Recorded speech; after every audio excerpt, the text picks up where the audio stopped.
Well, maraming dahilan, no? Unang-una, nagandahan ako sa style, no? Maganda design, bago, kakaiba talaga, no?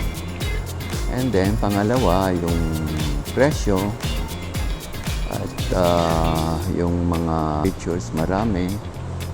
And then, pang-apat, yung kanilang mga offered na services like yung 3-year free MS plus yung warranty ng engine up to 10 years.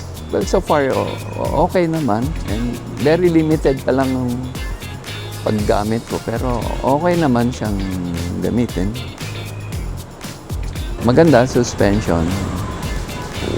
Well, yung aking PMS ay okay naman, no? So, by schedule naman, pag ni-schedule mo, they will attend to the car right away. And siguro at least mga 1 to 2 hours. And after that, okay na siya, tapos na.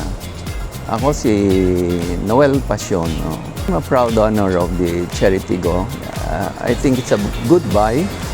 Okay, so thank you sa Cherry Philippines dito sa mga token na binigay sa akin, no? So more power to Cherry.